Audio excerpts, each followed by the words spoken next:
प्रभु कृपा से श्रीमद् वृंदावन धाम में समायोजित होने वाले इस एकादश दिवसीय श्रीमद् भागवत महापुराण कथा सत्र का 10वां दिवस है। श्री प्रभु कृपा से कथा भी 10वें स्कंध में चल रही है। श्री प्रभु कृपा से अपराह्न की बैठक में कथा प्रारंभ होने जा रही है। आप लोग अपने अपने स्थान पर शांतिपूर्वक विराजमान रहकर समाहित चित्त से कथा का श्रवण करें। श्री प्रभु कृपा से पूर्व प्रसंग में आपने द्वारकाधीश भगवान श्री कृष्णचंद्र जी के श्री रुक्मिणी जी के साथ विवाह प्रसंग पर्यंत कथा का श्रवण किए। आगे श्री सुखदेव जी कहते हैं, कामस्तु वासुदेवांशो दग्ध प्राग रुद्रमन्युना देहो पत्ते भूयस्तमेव प्रत्यपद्यत। जिस कामदेव को श्री शंकर भगवान ने पहले जला दिया था और वरदान दिया था कि जब यदुवंश कृष्ण अवतारा हुई है हरण महामय भारा, हरि रति कृष्ण तनय हुई है पति तोरा, वचन अन्यथा हो न मोरा। वही कामदेव जो भगवान वासुदेव का अंश है, उनकी विशिष्ट विभूति है, वो पुनः आकर के श्री कृष्ण भगवान द्वारकाधीश प्रभु के प्रथम धर्म पत्नी श्री रुक्मिणी जी के प्रथम गर्भ से संपन्न हुए। श्री प्रद्युम्न जी इनका नाम हुआ। इन्हें सावर घर से ही शंबरासुर हरण करके ले जाकर समुद्र में डाल दिया, क्योंकि इसे पहले से मालूम हो गया था कि रुक्मिणी के प्रथम गर्भ से जो पुत्र उत्पन्न होगा उसी से तेरी मृत्यु होगी। उसने अपनी मृत्यु को टालने के लिए प्रद्युम्न जी को सावर घर से ही ले जा करके अपहरण करके समुद्र में डाल दिया। समुद्र में एक मत्स्य ने उनको निगल लिया। उस मत्स्य को एक मछुआ ने जाल में फंसाया और ले जाकर शंबरासुर को ही दिया। शंबरासुर ने अपनी दासी मायावती को दिया। ये मायावती के रूप में कामदेव की पत्नी रति ही यहाँ छिपे रुस्तम सेवा कर रही थी। शंबरासुर ने मायावती को दिया कि ले इसे काटो और बनाओ। जब वो काटने लग गई उस मत्स्य को, तो उसके पेट में से जीवित प्रद्युम्न निकल आए। उसे आश्चर्य हुआ, एक मछली के पेट से इतना सुंदर बच्चा मनुष्य का कहां से आ गया। जैसे भी हो उसने सूचित किया शंबरासुर को। शंबरासुर मदिरा के नशे में वो नहीं समझ पाया कि वही मेरा शत्रु रुक्मिणी का प्रथम पुत्र इस मछली के पेट से मेरे घर में आ गया है। कहा कि ये ले जा पालन पोषण कर, मछली के पेट से एक सुंदर बच्चा निकला है तो ले जा पालन पोषण कर। श्री नारद बाबा ने आकर बताया, अरे मायावती तू तो रति है ना? हाँ गुरुदेव, आपसे क्या छिपा है? अरे तू रति है तो ये तेरा पति है। कैसे? ये तो मेरे पति तो भगवान कृष्ण के पुत्र के रूप में प्रकट होने वाले थे, ये तो मछली के पेट से। सारी कथा बताई नारद जी ने कि प्रकट तो वही हुए थे इस प्रकार से शंबरासुर के द्वारा अपहरित होकर के और समुद्र में डाले गए, मछली के पेट के माध्यम से तेरे यहाँ पहुंचे हैं। इन्हें सार संहार पूर्वक अस्त्र शस्त्र की शिक्षा दे, इन्हीं के हाथ से शंबरासुर का वध होगा।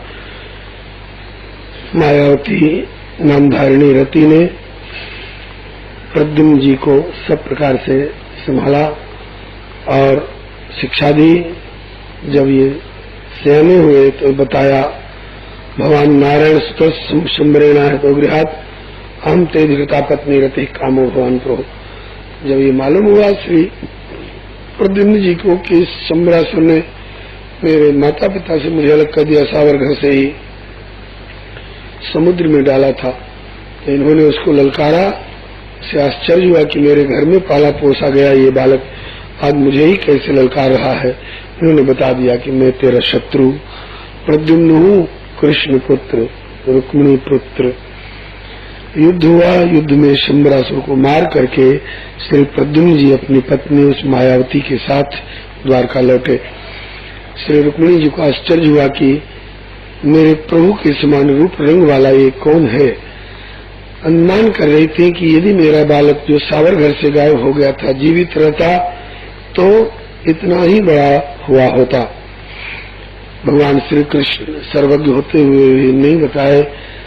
श्री नारद जी ने आकर के बताया कि रुक्मिणी क्या देख रही हो, तुम्हारा मूलधन सूद के साथ आया है, मतलब कि तुम्हारा पुत्र वधू के साथ आया है, आरती परिछन करो। सारे द्वारका में इस संवाद से बड़ा भारी हर्ष उल्लास हुआ, जैसे किसी का इकलौता पुत्र चिता पर जाकर वापस जीवित होकर लौटा हो।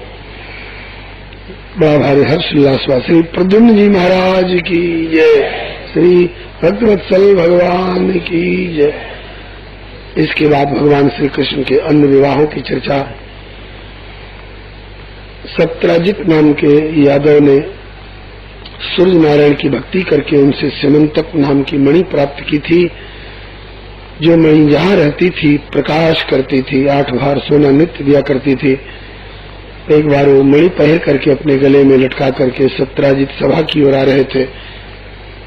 तो सभासदों ने कहा कि प्रभु, लगता है कि सूर्य नारायण आज धरती पर उतरकर आपके दर्शनार्थ सभा की ओर आ रहे हैं। प्रभु ने बताया सूर्य नहीं है, सूर्य भक्त सत्राजित यादव है और सूर्य नारायण की दी हुई मणि धारण करके आ रहे हैं, उसी का यह तेज है। सभासदों ने कहा कि ऐसी मणि तो राजा के पास शोभा पाती, हम कहेंगे। भगवान श्री कृष्ण ने कहा कि हम लोगों के राजा महाराज उग्रसेन है, हम अपने लिए नहीं मांग रहे हैं। उग्रसेन जी के पास ये मणि रहती तो अधिक शोभा पाते। उन्होंने कहा कि नहीं, भगवान के कहने पर उग्रसेन जी को नहीं दिया, अपने भाई प्रसेनजीत को दे दिया कि इसके शिकार, इसके प्रकाश में तू शिकार करेगा अंधकार भरे जंगल में। प्रसेनजीत जंगल में गया घोड़े पर चढ़ करके। एक सिंह ने उस घोड़े को और प्रसेनजीत को मार डाला, मणि लेके चल दिया। उस सिंह को भी मार डाला, जामवंत जी ने अपनी गुफा में लेकर के चले गए। इधर सत्राजित को संदेह होने लगा, लगता है कृष्ण ने मेरे भाई को मार करके मणि छीन ली है। उसकी पत्नी ने पूछा क्यों उदास हो, कहा बताने लायक बात नहीं है। कहा नहीं बताओगे तो मैं अन्न जल का परित्याग करके प्राण त्याग दूंगी। डर के मारे बता दिया, केवल तुम्हें से कह रहा हूं और किसी से मत कहना। फिर उसने अपनी सहेली से बताया, भगवान कृष्ण ने प्रसेनजीत को मारकर मणि छीन लिए। उसने अपनी सहेली से कहा कि केवल तुम्हें से कह रही हूं और किसी से मत कहना। फिर उसने भी अपनी सहेली से कहा कि केवल तुम्हें से कह रही हूं और किसी से मत कहना। बात चलते चलते उद्धव जी के कान तक आई। उद्धव जी ने भगवान श्री कृष्ण से कहा, क्यों जी आपने प्रसेनजीत को मारकर सिमंतक मणि छीनी है क्या? बोले नहीं तो। कहा कि सारे नगर में हल्ला मचा हुआ है, आपके कान पर जू तक नहीं रेंग रही है। लगता है भादो का चौथ सिंदा आप ही ने देखा था क्या? भादो के चौथ सिंदा का दर्शन करने से कलंक वाली बात मालूम है कि नहीं? एक बार गणेश जी ब्रह्मलोक से आ रहे थे, इनके बड़े पेट तोंद को देख करके चंद्रमा हंस दिए। गणेश जी ने श्राप दिया, अपनी सुंदरता के गुमान में मेरे बड़े पेट की हंसी कर रहे हो, जाओ तुम्हारा कितने भी सुंदर हो, तुम्हारा दर्शन लोगों को कलंक देने वाला होगा। चंद्रमा लाज और डर के मारे समुद्र में छिप गए। बिना चंद्रमा के वनस्पतियों में रस का संचार कैसे होगा? फिर चंद्रमा ने कहा कि दोनों तरह से आफत है, निकलूंगा तो मेरे दर्शन से लोगों को कलंक होगा और नहीं निकलता हूं तो वनस्पतियों का पोषण नहीं होता है। तो कहा कि गणेश जी ने रुष्ट होकर शाप दिया था, गणेश जी को संतुष्ट कर लो। तो स्तुति प्रार्थना से गणेश जी को संतुष्ट किया तो गणेश जी ने 359 दिन के लिए तो माफी कर दी, लेकिन कहा कि मेरा शाप मिथ्या न हो, इसलिए एक दिन का कलंक तो बरकरार रहेगा। भादो का चौथ चंदा जो देखेगा उसे कलंक लगेगा। अभी भी लोग भादो के चौथ चंदा से दर्शन से नजर बचाते फिरते हैं। धोखे से अगर कोई एक जगह और बांधो भैया नीचे तब नहीं गिरेगा। श्री हरे नमः। तो वही एक दिन का चंद्र दर्शन कलंक देने वाला अभी तक बना हुआ है। लोग जानबूझकर देखना पसंद नहीं करते। भादो का चौथ चंदा किसी ने धोखे से देख लिया तो इस सिमंतक मणि वाले प्रसंग को सुनने से उसका मिथ्या कलंक का दोष निवारण हो जाता है। श्री हरे नमः।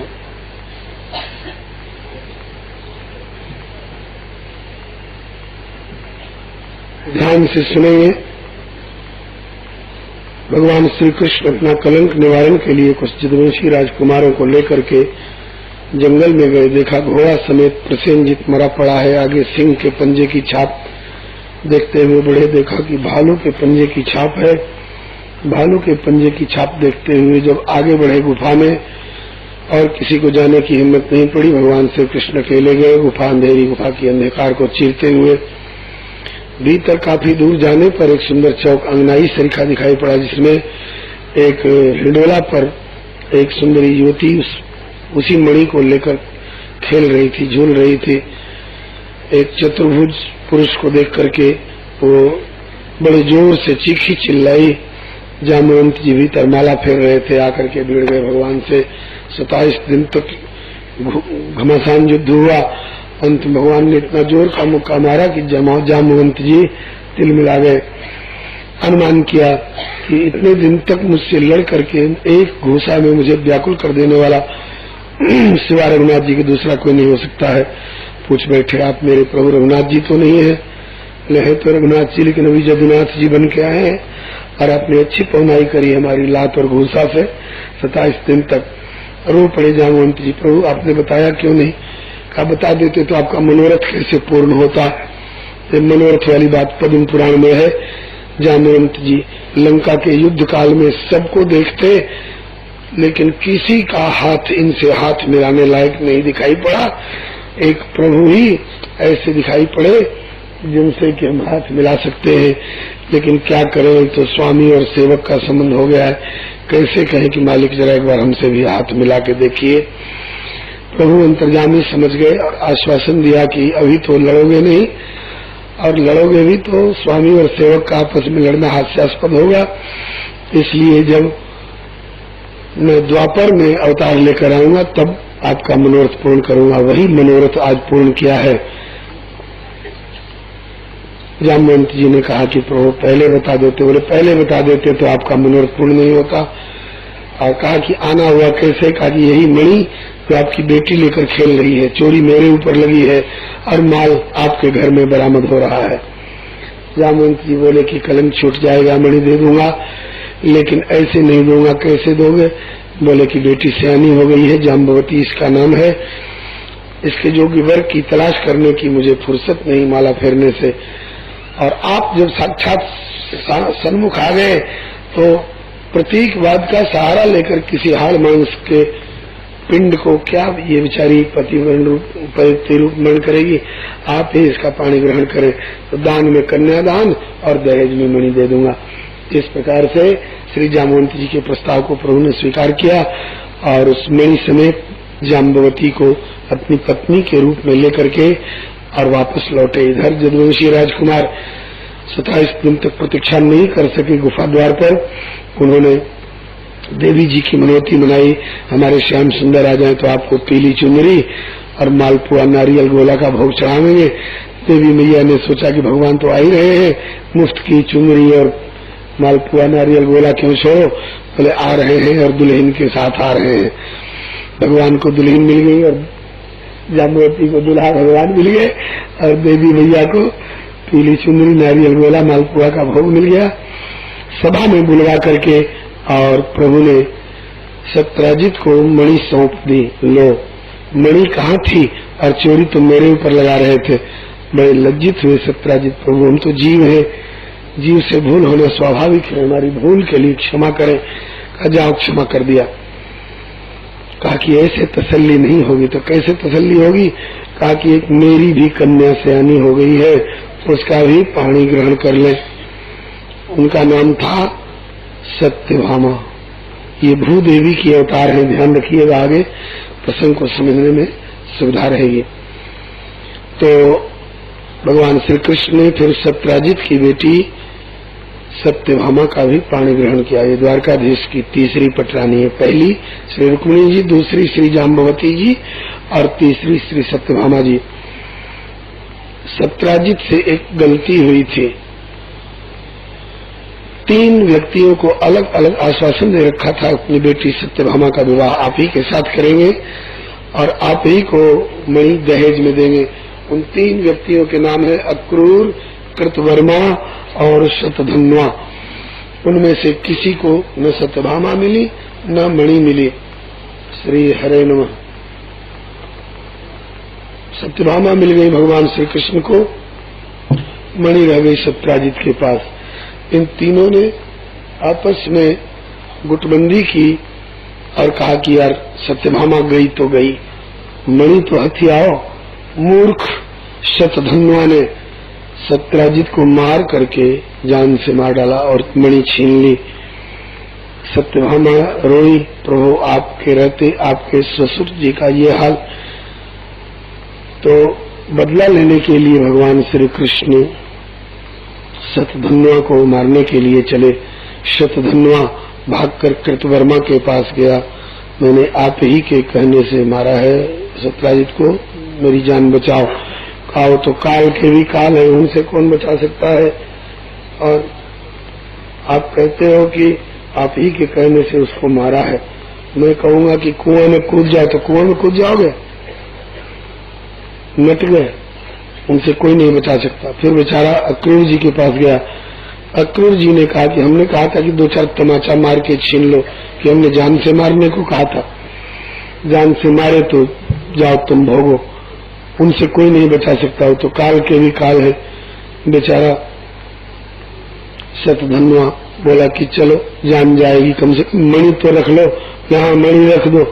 अक्रूर जी ने मणि रखवा ली और शतधन्वा को भगा दिया। भगवान श्री कृष्ण बलराम दोनों भाइयों ने रथ पर बैठकर शतधन्वा का पीछा किया। 100 योजन पर जाकर उसका घोड़ा गिर पड़ा। प्रभु ने रथ से कूदकर उसे मार डाला। मणि वहां होती तो मिलती, मणि तो मिली नहीं। रथ पर आए, बलराम जी ने पूछा मणि, बोले मणि नहीं मिली। बलराम जी को संदेह हो गया कि मिली भी होगी तो मुझे बताओगे कि अपनी रानी जी को दोगे। ये संपत्ति इतनी बुरी चीज है कि भाई भाई में ये भेद डाल देती है। साधारण भाई में शेष शेषी के बीच में भेद पड़ गया, होना नहीं चाहिए, लेकिन हम लोगों को चेतावनी देने के लिए प्रभु ने ये लीला रच के दिखाई है। चलो बाबू दादा अब लौट चले। बोले जाओ, हम नहीं जाते तुम्हारे साथ, हमसे इतना छिपाव दुराव करते। कहाँ जाओगे? बोले इतना दूर आ गया हूँ तो जनकपुर जाऊंगा। पूर्व अवतार के ससुराल की याद आ गई। पूर्व अवतार के लक्ष्मण जी हैं, जनकपुर के राजा जनक उन दिनों में जो थे उनका नाम था महाराज जनक बहुलाश्व। तो बलराम जी वहां चले गए, श्याम सुंदर द्वारका लौट आए। जब बलराम जी लौटे तब भी इनके मन में मनोमालिन्य था। कन्हैया को मणि मिली भी है लेकिन बतला नहीं रहा है। इससे श्याम सुंदर चिंतित हुए। इधर अक्रूर जी मणि को लेकर काशीपुरी भाग गए और वहां 8 बार सोना तो नित्य देती ही थी मणि, रोज सोना दान करने लगे। हल्ला मच गया, दान वीर अक्रूर आए हैं, सोना दान करते हैं। भगवान श्री कृष्ण ने कहा कि किसका आटा किसका घी और यज्ञ कौन कर रहे हैं? बोले बाबा जी। बोले ये सोना दान करके दान वीर अक्रूर कहला रहे हो, जाओ बुला करके लाओ काशी से। कहना कि आपके बिना श्याम सुंदर को नींद नहीं आ रही है, भोजन अच्छा नहीं लगता है, नगरी अनाथ हो रही है, और सीधे दरबार में ले आना। ले आए गए, लपेट लपूट करके कपड़ा के भीतर मणि को लाए। बच जाए तो बच जाए। श्याम सुंदर ने चरण में प्रणाम करके कहा चाचा जी कहाँ चले गए थे? बोले बेटा चले गए थे तीर्थ यात्रा। बोले इतने दिन के तीर्थ यात्रा की जाती है? बोले काशी नगरी शंकर भगवान की नगरी है, मन लग गया था। बोले कि आप तो तीर्थ यात्रा में चले गए, हम तो बड़ी आफत में पड़े, हमारे ससुर साहब मारे गए, मणि का पता नहीं चल रहा है, कुछ मालूम हो तो बताइए। वो सोचे कि बच्चा है तो बच्चा है। बोले कि बेटा जब तुम द्वारका में रह करके नहीं जान सके, हम तो काशी में थे, हमें क्या मालूम। तब ठाकुर जी ने त्योरी चढ़ाई। बोले मालूम नहीं है तो आप अपने घर से दानवीर बने हुए थे, रोज सोना कहाँ से दान कर रहे थे? घबरा गए श्री अक्रूर जी। ये तो सर्वज्ञ है, इनसे छिपाव नहीं चल सकता है। स्वामी सर्वज्ञ से न चले चोरी चार की, प्रीति प्रतीत ये रीत दरबार की। घाट मणि निकाल करके दी, सभा एकदम उसके प्रकाश में जगमगा गई। प्रभु ने हाथ में मणि लेकर के और फिर अक्रूर जी को ही वापस दे दी। लो, मणि की इच्छा थी हमसे, कहते ये खून खराबी और जाल फरेब में पड़ने की क्या जरूरत थी, हम सीधे सीधे आपको मणि दिला देते। ले जाइए, आप ही मणि रखिए, हमें मणि की जरूरत नहीं है। अक्रूर जी बोले कि मणि की जरूरत नहीं थी, हमारे ही पास रखनी थी, तो मणि मेरे पास थी, सभा में बुलाकर मेरी फजीती क्यों कराई। श्याम सुंदर बोले इसलिए कि ये दाऊ दादा बैठे हैं, ये निसंदेह हो गया था कि मणि मिल गई है लेकिन कन्हैया बता नहीं रहा है, तो अपनी फजीती दूर करने के लिए, दाऊ दादा के मन के मैल को धोने के लिए मैंने ऐसा किया है। दाऊ जी बड़े लज्जित हुए, अरे राम राम, ये तो इनकी कृपा है जो इस अवतार में अपना बड़ा भाई बने का गौरव दिया है, ये तो मेरे प्रभु हैं, मैं तो इनका छोटा शेष हूँ। बड़े लज्जित हुए। श्री सुखदेव जी कहते हैं कि हे परीक्षित, इस प्रसंग को जो कोई सुनते हैं, गाते हैं, स्मरण करते हैं, वो मिथ्या अपकीर्ति से बचते हैं। आगे के अध्याय में श्री सुखदेव जी कहते हैं कि एक बार भगवान श्री कृष्ण अपने फुफेरे भाई पांडवों को देखने के लिए इंद्रप्रस्थ, जिसको आजकल दिल्ली कहते हैं, पधारे हुए थे। अर्जुन के साथ रथ पर बैठकर जमुना किनारे किनारे घूमने निकले। देखा एक सुंदरी युवती तप कर रही है। कहा अर्जुन से कि जाओ पूछो कौन है, क्या चाहती है, क्यों तप कर रही है। अर्जुन ने पूछा तो उन्होंने बताया कि मैं श्री सूर्य नारायण की पुत्री कालिंदी हूँ, यमुना कहलाती हूँ, और मेरा संकल्प है कि वरूंगी तो परमात्मा को पति रूप में, नहीं तो प्रतीकवाद का सहारा लेकर के किसी हाड़ मांस वाले को नहीं भरूंगी। ऐसे बर को कौन बरे जो जन्मे और मर जाए, बर बरिए गोपाल को जासो छोड़ दो अमर हो जाए। भगवान श्याम सुंदर ने उनका मनोरथ जान करके आगे बढ़ करके उनका पाणी ग्रहण किया, रथ पर बिठा करके लाए और द्वारका में विधिवत भावरी सिंदूरदान इत्यादि पूर्वक इनके साथ में विवाह किया। ये द्वारकाधीश भगवान श्री कृष्णचंद्र जी की चौथी पटरानी कालिंदी श्री जमुना जी है। पांचवा विवाह भगवान का अवंतीपुरी के राजा की बेटी मित्रविंदा को स्वयंवर से हरण करके लाए बलपूर्वक और विवाह किया। ये पांचवा विवाह है भगवान का। छठवां विवाह कौशल देश के राजा नग्नजित की बेटी सत्या के साथ हुआ, जिनके पिता नग्नजित ने 7 बड़े खूंखार बैल अपने यहाँ रख छोड़े थे। जो इन 7 बैलों को वश में कर लेगा उसी के साथ मेरी बेटी का विवाह होगा। कितने लोग आए, किन्हीं को तो मार डाला उन बैलों ने, और कई तो वैसे ही निराश लौट गए। भगवान श्री कृष्ण ने आकर के कहा कि मैंने सुना है आपकी बेटी कुंवारी है, आपको कन्यादान की चिंता लग रही है, मेरे साथ अपनी बेटी का ब्याह कर दीजिए। श्री नग्नजित राजा बोले, प्रभु आप जैसा समर्थ पति पाकर मेरी कन्या का सौभाग्य होगा, आप जैसा समर्थ जमाई पाकर मेरा सौभाग्य होगा, लेकिन मेरी लगाई हुई शर्त पूरी कर दीजिए। एक साथ भगवान 7 रूप में प्रकट होकर 7 बैलों को पकड़कर ऐसे घसीटने लग गए जैसे बच्चे खेल खिलौने को घसीटते हैं। और नग्नजित राजा ने अपनी बेटी सत्या का विवाह भगवान श्री कृष्ण के साथ में कर दिया। ये द्वारकाधीश भगवान श्री कृष्णचंद्र का छठा विवाह है। 7वां विवाह केकय देश की राजकुमारी, जिसको आजकल कश्मीर बोलते हैं, केकय देश की राजकुमारी भद्रा के साथ हुआ। इनके माता पिता ने विधिवत भगवान को बुला करके कन्यादान किया। और 8वां विवाह भगवान का मध्य प्रदेश की राजकुमारी लक्ष्मणा के साथ में हुआ। इनको ही भगवान स्वयंवर से हरण करके लाए और इस तरह से ये 8 पटरानी कहलाई। इनके अतिरिक्त 16,100 विवाह और भगवान के हुए, वो एक साथ। वो कैसे, ध्यान से सुनेंगे। भौमासुर भूमि देवी का बेटा आसुरी वृत्ति को प्राप्त होकर के और देवताओं पर अत्याचार करने लगा, राजाओं पर अत्याचार करने लगा और सज्जनों पर अत्याचार करने लगा। 16,100 राजकन्याओं को जबरदस्ती अपहरण कर करके अपने कारागार में बंद किया। या तो मेरे साथ संबंध स्वीकार करो, नहीं तो जेल में पड़ी सड़ती रहो। वे सब बिचारी त्राय त्राय करके पुकारने लग गई। भगवान ने उनको छुड़ाने के लिए, उनकी रक्षा के लिए योजना बनाई। संजोग की बात उस भौमासुर की माता भूदेवी ने, पृथ्वी देवी ने वर मांग रखा था कि इस मेरे पुत्र को कोई न मारे। भगवान ने सीधे सीधे तो नहीं कहा कि कोई नहीं मारेगा, कह दिया कि जब तक तुम इसको मरने के लिए नहीं कहोगी तब तक ये नहीं मरेगा। प्रभु ने सोचा कि भूदेवी ऐसे तो कहेंगी नहीं कि मेरे पुत्र को मारा जाए, लेकिन दूसरी तरह से वही भूदेवी सत्यभामा के रूप में प्रकट हुई है।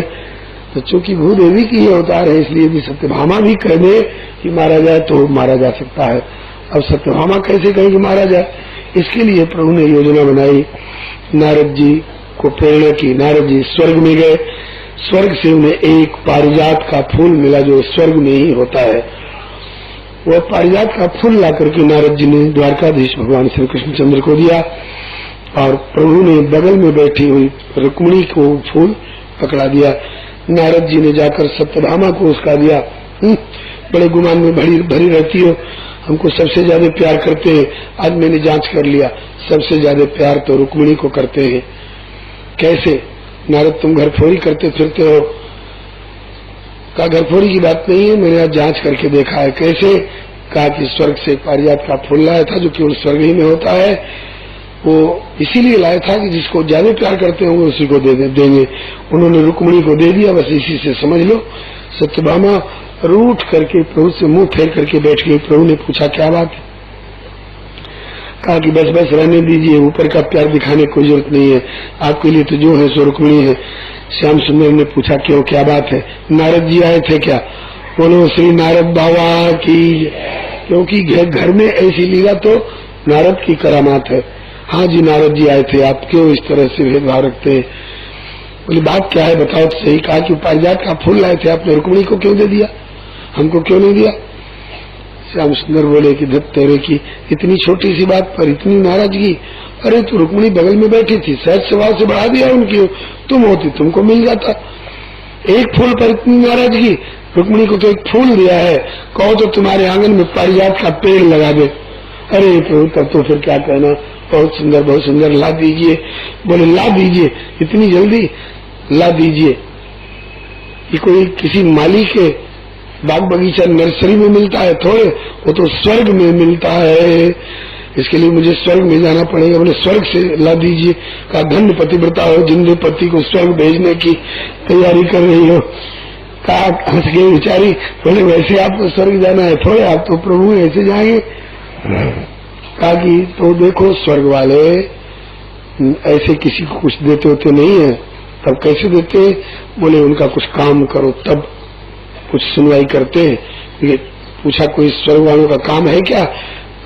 आजकल कुछ दिनों से वो लोग परेशान है भौमासुर के अत्याचार से, कहते हैं कि भौमासुर से युद्ध करिए, तो मुझे युद्ध करना पड़ेगा। तो बोले चलिए युद्ध करिए। कहा कि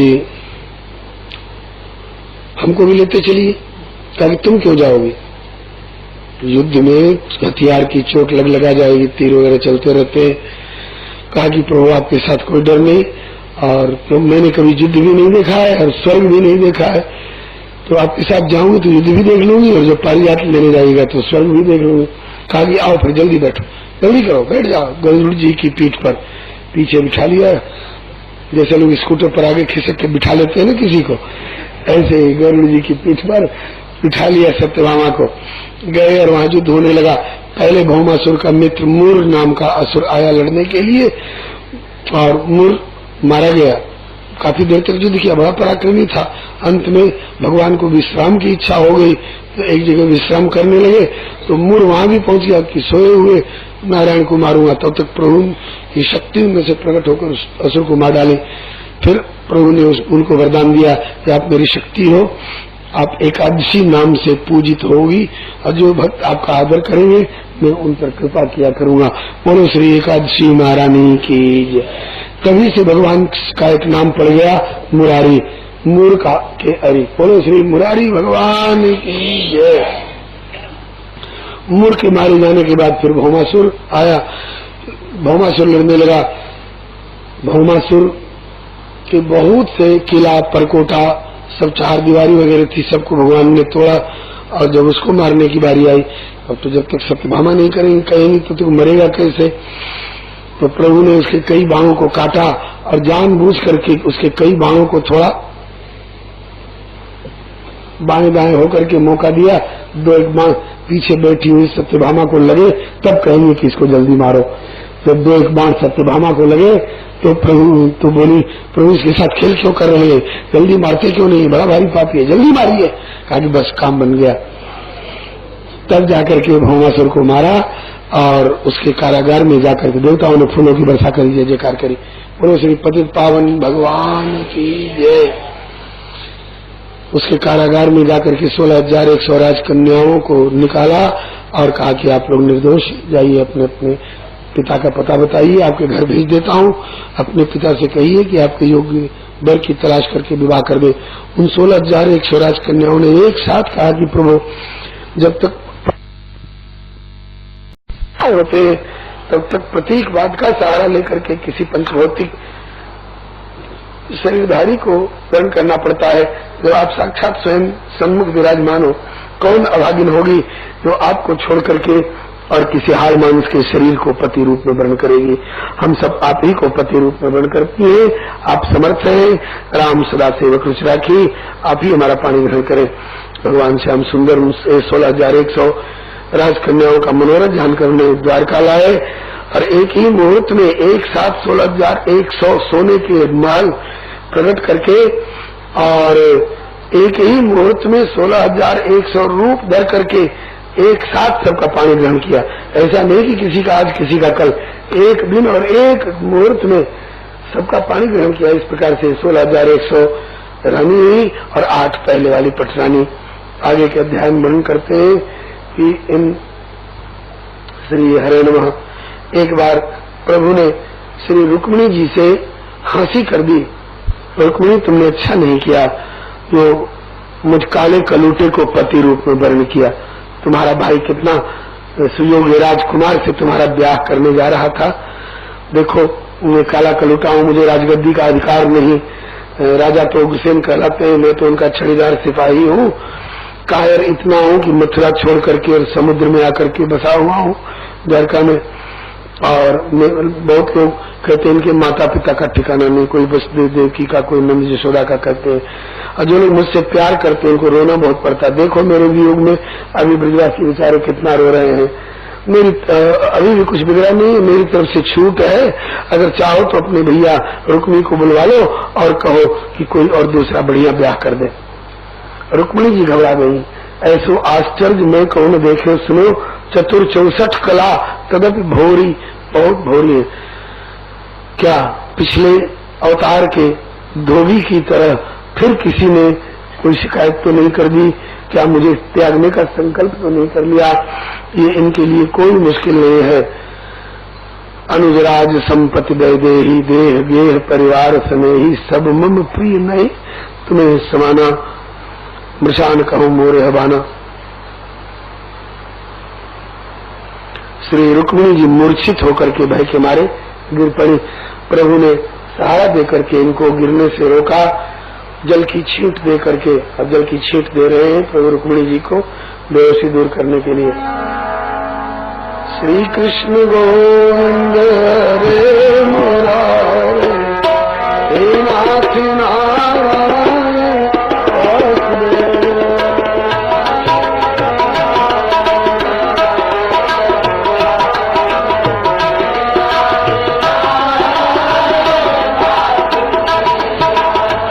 वासुदेव भगवान की जय। अगर आप लोगों के आगे कर पीछे वाले भाइयों को जगह दे दीजिए, भाई बहनों को जिसमें कि कोई वर्षा में भीगे नहीं। हाँ जरा जल्दी करिए, आगे बाएं दाएं जगह बिल्कुल मत छोड़िए। हाँ, श्री कृष्ण गोविंद हरे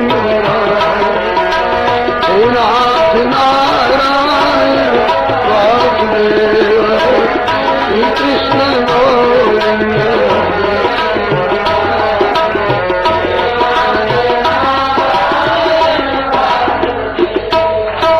बोलिए श्री वासुदेव भगवान की जय।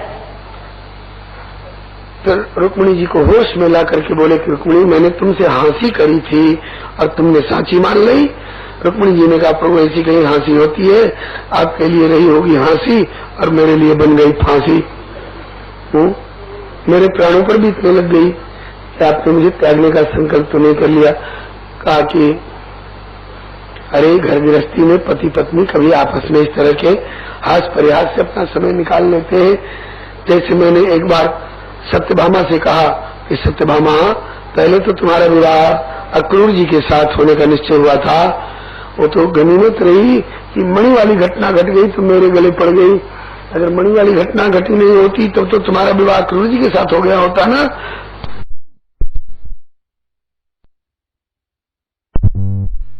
कहा कि रहती तो आपके घर में ही मेरी पदवी थोड़ी बड़ी हो जाती, मैं आपकी चाची लगती। बोलो वृंदावन बिहारी लाल की जय।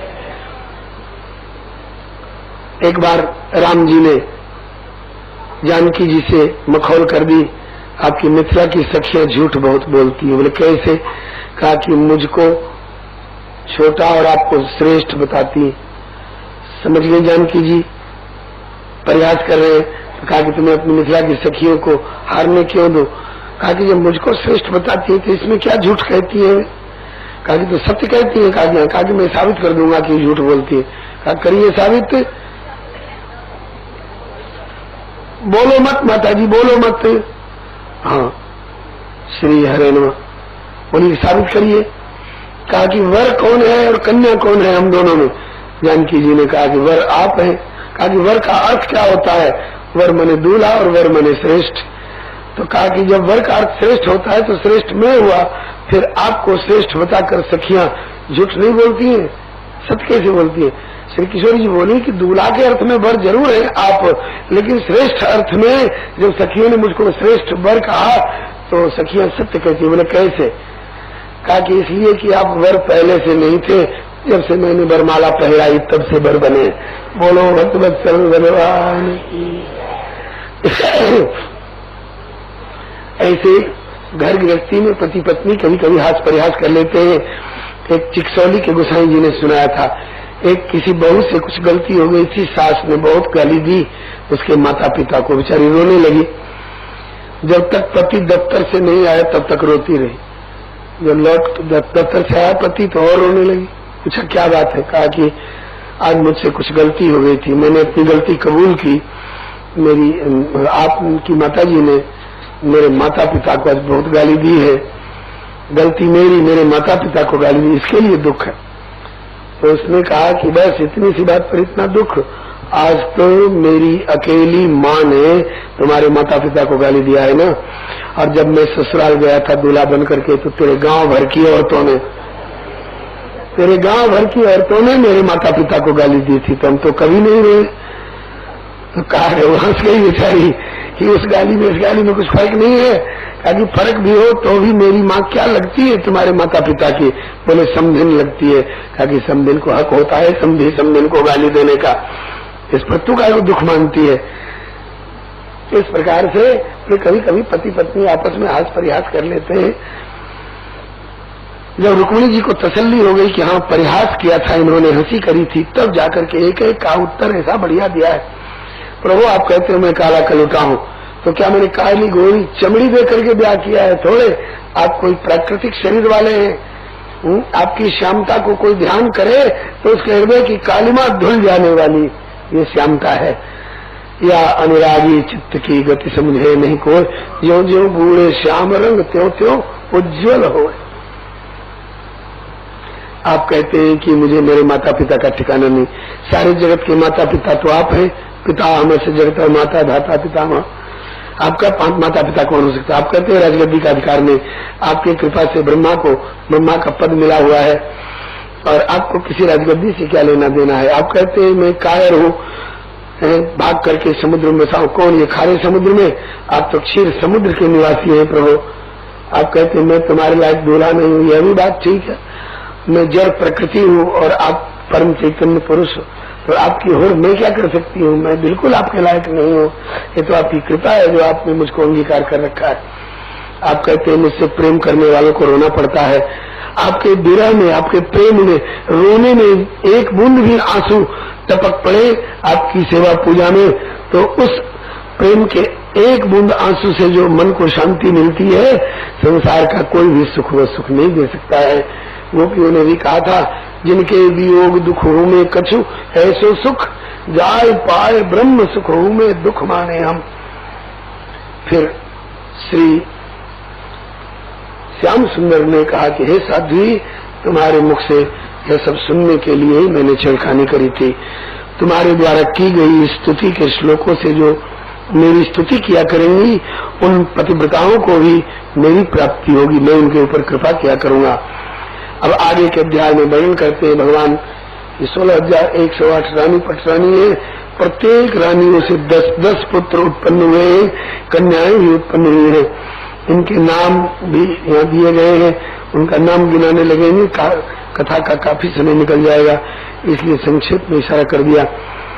रुक्मी को बड़ी लाज लगती थी कि हमारी बहन कृष्ण के पल्ले पड़ भी गई और मैं बदनाम हो गया विरोध करके।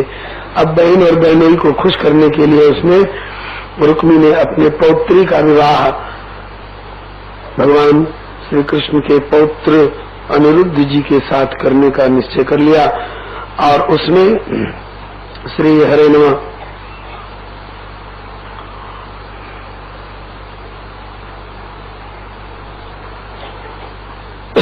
अनिरुद्ध जी के साथ अपनी पोती का विवाह कर दिया। रुक्मी ने उसमें दाऊ जी को ललकारा कि चौपड़ खेलिए। दाऊ जी चौपड़ खेलने लग गए तो जीत बलराम जी की होती थी और वो कहता था कि नहीं, जीत मेरी हुई है। कई बार गम खा गए श्री बलराम जी।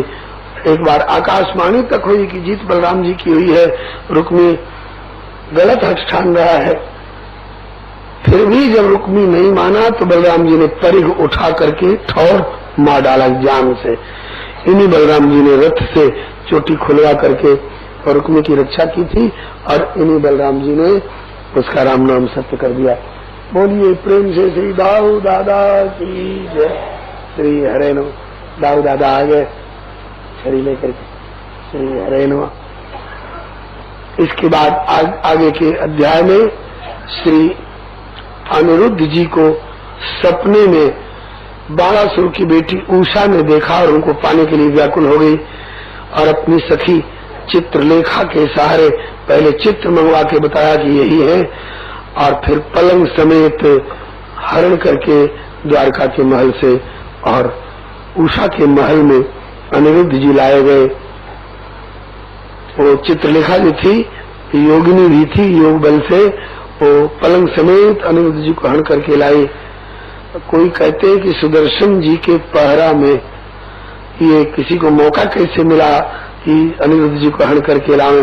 भाई भगवान जिस काम में अपनी रुचि दिखा देते हैं ना, तो वहां पर ऐसी घटनाएं घट जाती है और भगवान जिसका विरोध करना चाहे तो कैसे कोई अपहरण करके ले जा सकता है। प्रभु की इच्छा से ऐसा हुआ है। आइए, बाणासुर को, ये बाणासुर बलि राजा का बेटा है, दैत्यराज बलि का बेटा। इसको 1000 हाथ थे और इतनी शक्ति थी कि ये वीर खोजता फिरता था, हमसे कोई लड़ने वाला हाथ मिलाने वाला मिले, किसी की हिम्मत नहीं पड़ती थी। तो इसने शंकर जी को ललकारा कि आप ही ने मुझे शक्ति दी है, आप ही मेरे साथ लड़िए। भोला बाबा ने कहा कि ऐसे ऐसे बेढंगे मेरे भगत होते हैं, हम ही से शक्ति पाके हम ही को ललकार रहा है कि हमसे लड़िए। शंकर भगवान ने कहा कि मेरा तेरा लड़ना देखकर दुनिया हंसेगी, इसलिए ले जाए ध्वजा गाड़ देना। जिस दिन ध्वजा टूट कर गिर जाए समझ लेना कि मेरे हाथ की खुजाड़ मिटाने वाला वीर आ गया। आज जो अनिरुद्ध जी लाए गए उषा के महल में, सो उस बाणासुर की ध्वजा टूट के गिर पड़ी। चिंता करने लगा, कौन आया मेरी राजधानी में, मुझसे लड़ने वाला वीर कौन आया। इतने में खबर मिली आपकी कन्या कुमारी उषा के महल में एक पुरुष आकर रह रहा है। गलत सूचना दी गई थी, आकर नहीं रह रहे थे, जबरदस्ती ला कर रखे गए थे। बाणासुर ने सिपाहियों को भेजा, पकड़ के लाओ। किसकी हिम्मत थी उनको पकड़ ले। कई सिपाही मारे गए। अंत में बाणासुर स्वयं आकर के उसमें और अनिरुद्ध जी को बंदी बना लिया, कारागार में डाल दिया। नारद जी ने जाकर भगवान श्री कृष्ण से सूचना दी, प्रभु बाल बच्चों की रोज हाजिरी लिखते हैं कि नहीं? बोले पहली मत बुझाइए, सीधी सीधी बात बताइए। कहा कि आपका एक पौत्र अनिरुद्ध प्रद्युम्न का बेटा बाणासुर के कारागार में बंदी बना हुआ है और आपको फिक्र नहीं है। कहा कि नारद बाबा क्या कहें, इतने बाल बच्चे हैं कि सबकी रोज कहाँ तक हाजिरी लेते रहे। अब आपने सूचना दी, अब चल रहे हैं। सेना लेकर के प्रभु गए, आक्रमण किया। युद्ध में बाणासुर हारने लगा। अंत में भोले बाबा को बुलाया, बहुत पूजा हमारी स्वीकार की हो, आओ मेरी तरफ से लड़ो, मदद करो। भोले बाबा का लिहाज करते हैं श्याम सुंदर उनके हथियारों को काटते गए। भोले बाबा ने ज्वरास्त्र छोड़ा, माहेश्वर ज्वर। तो श्री कृष्ण पक्ष के सिपाहियों को ज्वर बुखार आने लगा, तो भगवान श्री कृष्ण ने भी अपना वैष्णवी ज्वर छोड़ा। तो भोले बाबा वाले ज्वर को दबोच लिया इसने। सो लगा वो महेश्वर ज्वर चिल्लाने, रक्षा करो प्रभु रक्षा करो, हम आपकी शरण में है। भगवान ने कहा अच्छा जाओ। जब रक्षा की प्रार्थना किया तो मैं अपने ज्वर को वापस बुला लेता हूँ, लेकिन जो इस तेरे की गई स्तुति के द्वारा मेरी स्तुति करे उसको तू मत सताना। इसीलिए आज भी जो लोग माहेश्वर ज्वर से पीड़ित रहते हैं उन श्लोकों के द्वारा स्तुति करके माहेश्वर ज्वर से मुक्त हो जाते हैं। अब माहेश्वर ज्वर कौन है और वैष्णवी ज्वर कौन है, इनका भेद समझना हो तो किसी वैद्य से पूछ लीजिएगा। बोलिए श्री भक्त वत्सल भगवान की जय। फिर प्रभु ने जृंभणास्त्र चला दिया। भगवान शंकर को उबासी आने लग गई, जमुहाई। गणों ने कहा कि अब बाबा अब थक गए, विश्राम करेंगे, बाघंबर बिछाओ। बाघंबर बिछाया गया, भोले बाबा विश्राम करने लगे। तब तक प्रभु बाणासुर के साथ युद्ध करके उसकी 996 भुजाओं को काट डाले, बाकी 4 भुजा बची। तब तक भोलेनाथ की नींद खुली, दौड़े, प्रभु मारना नहीं, मैंने इसको अमृत का वरदान दिया है। ठीक जैसे हमको समझा रहे हो कि मारना नहीं, इसको अमृत का वरदान दिया है, ऐसे अपने चेला को भी समझाओ कि मुझसे लड़े नहीं, जल्दी से अपनी बेटी समेत ला करके मेरे पौत्र को उपस्थित करे। शंकर भगवान से कहा कि मारूंगा नहीं इसको, इसकी 1000 भुजाएं बोझ हो गई थी, इसलिए 996 फालतू भुजा काट के फेंक दी और 4 भुजा छोड़ दी। इधर मेरी 4 भुजा, उधर उसकी 4 भुजा, अपना सारूप्य दे दिया और आपके गणों में प्रमुख हो करके ये आपकी सेवा किया करेगा। फिर बाणासुर को शंकर भगवान ने समझाया, रे मूर्ख, तो मुझको भी लड़ा रहा है और अपने भी लड़ रहा है। अगर तेरा प्रभु मैं हूं तो मेरे भी प्रभु ये है। जल्दी से अपनी बेटी उषा और अनिरुद्ध को ला करके प्रस्तुत कर। तब बाणासुर ने ला करके प्रस्तुत किया और अनिरुद्ध और उषा को साथ लेकर के भगवान द्वारका पधारे। श्याम श्री सुखदेव जी कहते हैं कि इस प्रसंग को जो कोई प्रेम से सुनते हैं, गाते हैं और खास करके सवेरे सवेरे उठ करके और स्मरण करते हैं, उनकी कभी पराजय नहीं होती है। आगे के अध्याय में कहते हैं कि एक बार कुछ यदुवंशी राजकुमारों के साथ भगवान द्वारका के निकटवर्ती उपवन में घूमने गए। वहां राजकुमारों को प्यास लगी तो कुआं में झांक कर पानी देखने गए। पानी के बदले उसमें बड़ा भारी गिरगिट दिखाई पड़ा। संस्कृत में कृकलाश बोलते हैं, ब्रजभाषा में करकेटा और हिंदी में गिरगिट बोलते हैं। ये छिपकली से बड़ा होता है, पेड़ों पर रहता है और ऐसे ऐसे सर हिलाता रहता है। मौसम में रंग भी बदलता है, हाँ, दल बदलू लोगों की तरह ये रंग बदलता रहता है। तो बड़ा भारी गिरगिट, इतना बड़ा गिरगिट किसी ने देखा नहीं था। सो श्याम सुंदर ने उसे हाथ से पकड़ करके बाहर निकाल लिया। प्रभु का स्पर्श पाते ही उसका गिरगिट से भी छूटा और दिव्य देव स्वरूप हो गया। प्रभु ने परिचय पूछा, उन्होंने बताया, मैं सूर्यवंशी महाराज नृग नाम से विख्यात था और करोड़ों गौदान किया था। महाराज फिर गिरगिट क्यों बने? बोले कि एक ही गाय भूल से बारी बारी 2 ब्राह्मणों को दान हो गई। जो एक बार दान की जा चुकी थी एक ब्राह्मण को, वही दोबारा आके दान होने वाली गईयों में मिल गई, दोबारा दान हो गई। इसी भूल के कारण मुझे गिरगिट बनना पड़ा था। अब आपके स्पर्श से मेरा उद्धार हो गया, अब मैं दिव्यलोक को जा रहा हूँ। भगवान श्री कृष्ण ने अपने साथी राजकुमारों को चेतावनी दी, देखो ये है किसी साधु अथवा ब्राह्मण के धन